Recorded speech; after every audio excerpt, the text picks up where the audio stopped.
Hello everyone, स्वागत है आप सभी का हमारे इस यूट्यूब चैनल में जहां हम लोग इन्फॉर्मेटिव वीडियोस लेकर आते हैं।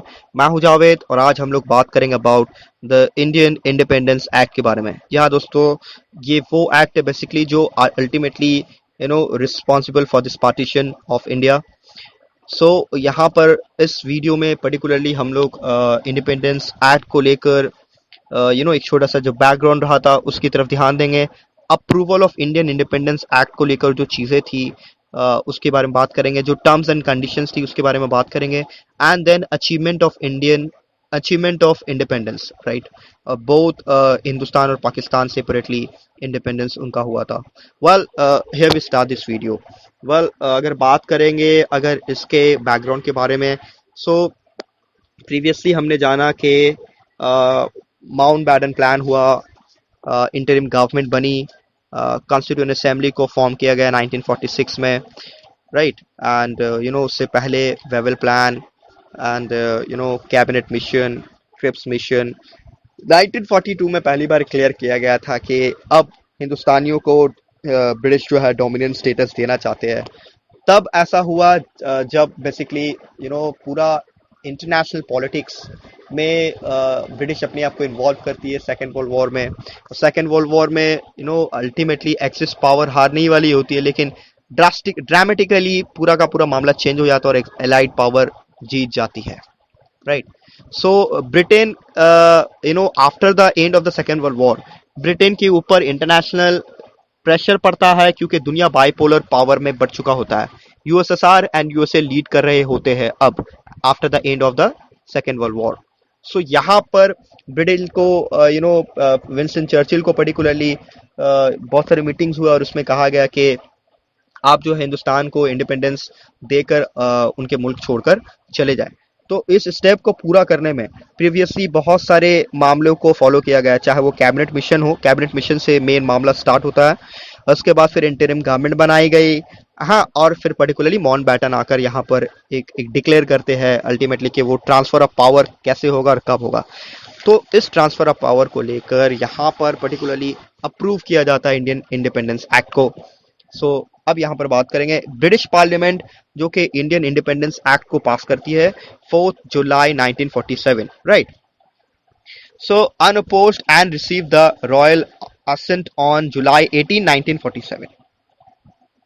सो ये जो था, बाय दिस एक्ट दो इंडिपेंडेंट स्टेट्स जो है वर्ल्ड के नक्शे में शामिल होने वाले थे, not under the British dominance, not as a colony of the British imperialism, but separately एक सॉवरेन स्टेट्स की हैसियत से, स्टेटस से वो दुनिया के नक्शे में शामिल होने वाले थे।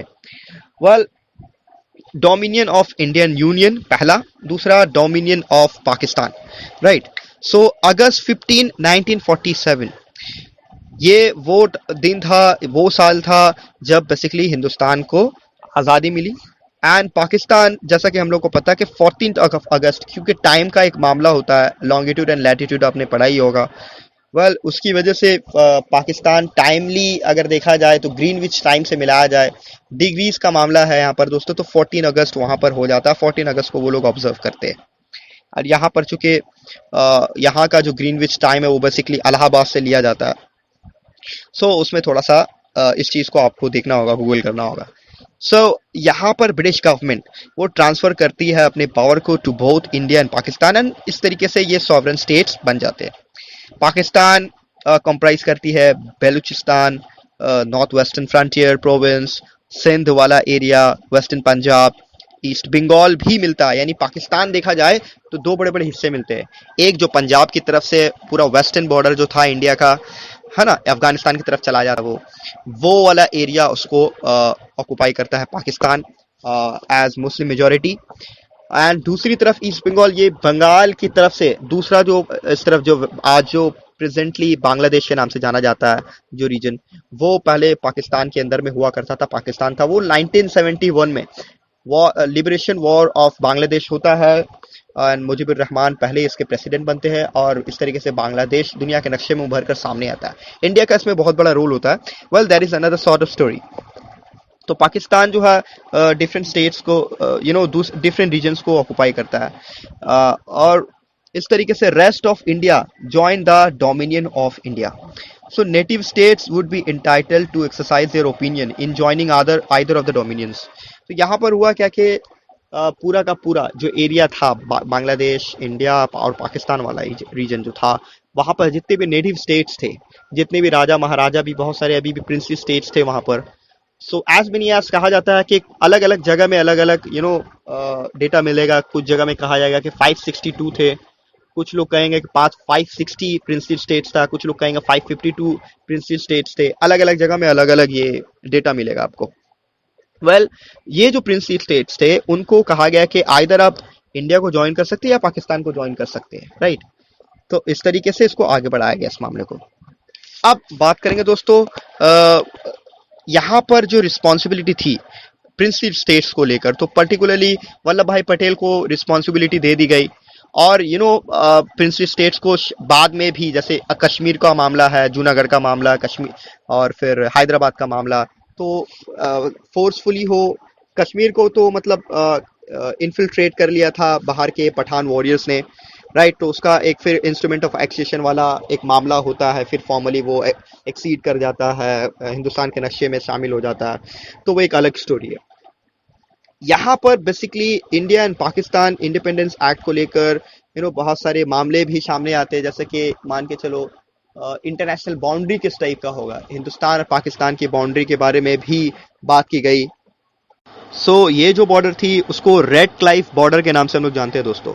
सो रेड क्लाइफ एक ऐसी पर्सनालिटी है जिन्होंने नक्शा खींचा था border between India and Pakistan, right. तो दो अलग अलग पाकिस्तान बनता है, east Pakistan and west Pakistan. Well यहाँ पर अब बात करेंगे दोस्तों अचीवमेंट ऑफ इंडिपेंडेंस के बारे में. जिन्ना वो इलेक्ट किए गए the president to the constituent assembly of Pakistan on 11th of August 1947. 15 अगस्त 1947 में जिन्ना ने ओथ लिया, शपथ ली as the governor general. And Liaquat Ali Khan जो है पाकिस्तान के पहले प्राइम मिनिस्टर बनते हैं. वेल स्पेशल सेशन जो होता है of Indian constituent assembly was held in the midnight of 14 and 15 अगस्त 1947, राइट. लॉर्ड माउंटबैटन जो कि हिंदुस्तान के आखिरी गवर्नर जनरल होते हैं ब्रिटिश, एज अ ब्रिटिश. या दोस्तों ऐसे मैं कहूंगा last governor general of India तो एक प्रोविजनल गवर्नर भी बनते हैं, governor general of India Shri Rajagopalachari.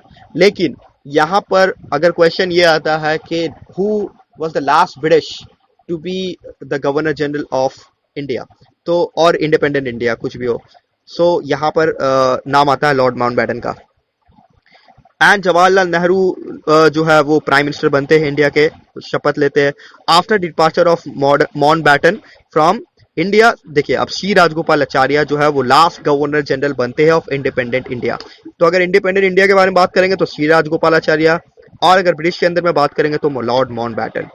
दस जवाहरलाल नेहरू इस तरीके से पहले प्राइम मिनिस्टर बनते हैं इंडिया के, और एक मेमोरेबल स्पीच भी डिलीवर करते हैं कॉन्स्टिट्यूएंट असेंबली में. Our tryst with destiny came to an end at the stroke of the midnight hour when the world sleeps. India will awake of life and freedom. India became an independent sovereign state and a new age began in the history of India. तो ये था कुछ ऐसा मामला. Well इसके बाद फिर बहुत सारे लेटर ऑन हमारा कॉन्स्टिट्यूशन को भी इन्फोर्स किया गया, बनाया गया, अडॉप्ट किया गया, फिर इन्फोर्स किया गया 1950 में. सो ये सब कुछ मामला थे.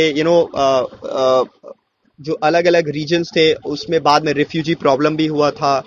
ये सब फर्दर कुछ और भी मामले इंडिपेंडेंस एक्ट के बारे में हुआ, राइट. तो यहाँ पर इंडियन फ्रीडम स्ट्रगल का जो एक सफर था वो खत्म होता है with independence of India. Till then अगर आपको वीडियो पसंद आया है so please like and subscribe.